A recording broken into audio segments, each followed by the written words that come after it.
আজিৰ কম্পিটিশ্যনত তিনিজনক তিনিটা পুৰস্কাৰ দিয়া হ'ব। তিনিজনক তিনিটা পুৰস্কাৰ দিয়া হ'ব। ফ্ৰেণ্ডছ, দুটা লাভ আপোনাৰ হ'ব।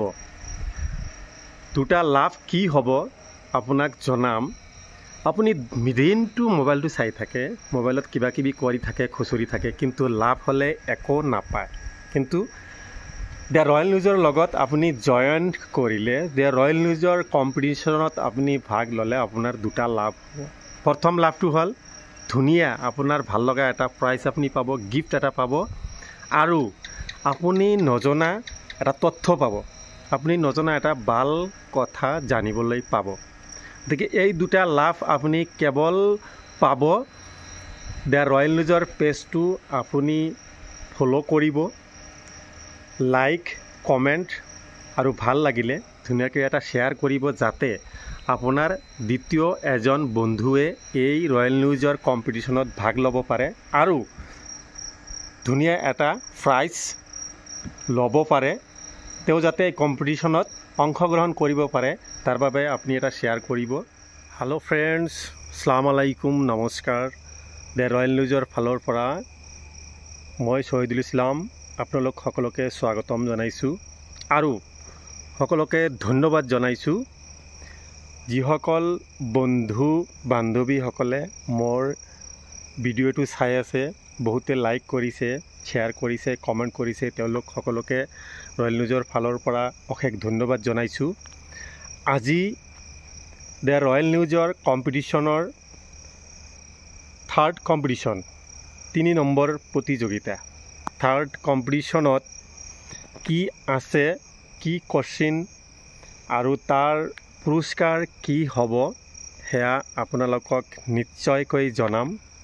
কিন্তু তাৰ আগতে আপোনালোক সকলোকে জনাব বিচাৰিছোঁ যে 2 নম্বৰ কম্পিটিশ্যনত বিজয়ী হোৱা ব্যক্তিসকল কোন আছিল, কোনে বিজয়ী হৈছে, সেইসকল ব্যক্তিক আপোনালোকৰ লগত পৰিচয় কৰাই দিব বিচাৰিছোঁ আৰু প্ৰাইজটো তেওঁলোকক দিয়া হৈছে, সেয়া কিছু দৃশ্য আপোনালোকক দেখুৱাব বিচাৰিছোঁ। 2 নম্বৰ কম্পিটিশ্যনত আমি ঘোষণা কৰিছিলোঁ প্ৰথম পুৰস্কাৰ স্মাৰ্ট ৱাচ প্লাছ, মানে লগতে 500 কেছ, আৰু দ্বিতীয় পুৰস্কাৰটো আছিল অনলি স্মাৰ্ট ৱাচ, মানে কেৱল স্মাৰ্ট ৱাচ আছিলে।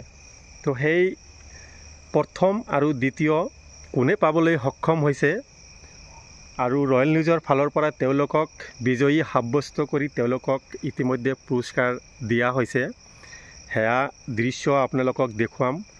প্ৰথম পুৰস্কাৰ পাবলৈ সক্ষম হৈছে বঙাইগাঁও জিলাৰ এজন বন্ধু ইমন হোসেন, আৰু দ্বিতীয় পুৰস্কাৰটো পাবলৈ সক্ষম হৈছে চাউথ কামৰূপ ডিষ্ট্ৰিক্টৰ জাবেদ আলী। তো আপোনালোকক দেখুৱাম, আহক এয়া ইমন হোসেন আৰু জাবেদ আলীক কেনেকৈ আমি প্ৰাইজটো তেওঁলোকৰ ওচৰত গৈ দিছোঁ। আহক এয়া দৃশ্য আমি অকণমান চাই লওঁ। ইমন হোসেন, বঙাইগাঁও জিলাৰ ইমন হোসেনে এই 2 নম্বৰ প্ৰতিযোগিতাৰ প্ৰথম পুৰস্কাৰ তেওঁ পাবলৈ সক্ষম হৈছে। তেওঁ মোৰ লগত আছে ইমন হোসেন। ইমন হোসেনক প্ৰথম পুৰস্কাৰটো লগতে আছিল 500 টকা তেওঁক দিবলৈ তেওঁৰ ওচৰত আহিছোঁ। এয়া মোৰ ওচৰত আছে ইমন হোসেন, তেওঁৰ হাতত পুৰস্কাৰটো দিছোঁ। এয়া Imon Hossain. Thank you the Royal News. আপোনালোকে চাওক ভিডিঅ'বিলাক আৰু প্ৰতিযোগিতাত সহযোগ কৰক আৰু আপোনালোকে প্ৰাইজটো লওক মোৰ দৰে, আৰু চাওক আৰু ভালকৈ ভিডিঅ'বিলাক চাই কিনে এনচাৰবিলাক দিয়ক, শুদ্ধ উত্তৰ দিয়ক আৰু ফাৰ্ষ্ট প্ৰাইজ মোৰ দৰে লওক। Thank you the Royal News. আপোনালোকে দ্য ৰয়েল নিউজ চেনেলটো লাইক কৰিব, শ্বেয়াৰ কৰিব, ফ'ল' কৰিব, চবে চাব ভিডিঅ'বিলাক। Thank you the Royal News, ধন্যবাদ। হেল্ল' বন্ধুসকল, ৰয়েল নিউজৰ 2 নম্বৰ কম্পিটিশ্যনৰ দ্বিতীয় পুৰস্কাৰ মই দিবলৈ আহিছোঁ। দ্বিতীয় পুৰস্কাৰটো পাইছে দক্ষিণ কামৰূপ জিলাৰ জাবেদ আলী। মই জাবেদ আলীৰ ওচৰত আহিছোঁ প্ৰাইজটো দিবলৈ। এয়া মোৰ লগত আছে জাভেদ আলীক 2 নম্বৰ যি পুৰস্কাৰ আছিল পুৰস্কাৰটো তেওঁক দিবলৈ তেওঁৰ ওচৰত আহিছোঁ এয়া জাভেদ আলীক পুৰস্কাৰটো মই দিছোঁ ৰয়েল নিউজক ধন্যবাদ জনাইছোঁ মই পুৰস্কাৰটো পাই কিনে মোৰ ভাল লাগিছে ধাৰণ নিউজক ধন্যবাদ জনাইছোঁ এই পেজটো আপোনালোকে চাব ভিডিঅ' আৰু কমেণ্ট শ্বেয়াৰ লাইক কৰি কিনে ফলো কৰি যাওক পেজটো আমি ধাৰণ নিউজক ধন্যবাদ জনাইছোঁ হেল্ল' ফ্ৰেণ্ডছ আজিৰ 3 নম্বৰ প্ৰতিযোগিতাৰ থাৰ্ড কম্পিটিশ্যনত কি কোশ্চিন আছে সেয়া আপোনালোকক জনাব বিচাৰিছোঁ আৰু আজি কেইটা পুৰস্কাৰ দিয়া হ'ব সেয়া আপোনালোকক জনাম আজিৰ কম্পিটিশ্যনৰ 2টা কোশ্চিন থাকিব আৰু 3টা প্ৰাইজ দিম বুলি আমি সিদ্ধান্ত লৈছোঁ 3জনক 3টা প্ৰাইজ আমি দিম বুলি সিদ্ধান্ত লৈছোঁ আৰু কোশ্চিন থাকিব 2টা তো আজিৰ কম্পিটিশ্যনত প্ৰথম প্ৰশ্নটো হৈছে স্বাধীন ভাৰতৰ প্ৰথম শিক্ষামন্ত্ৰীজন কোন আছিল who is the first education minister of India who is the first education minister of India স্বাধীন ভাৰতৰ প্ৰথম শিক্ষামন্ত্ৰীজন কোন আছিল আৰু দ্বিতীয় প্ৰশ্নটো হৈছে অসমৰ কোনটো জিলাত সূৰ্য পাহাৰ আছে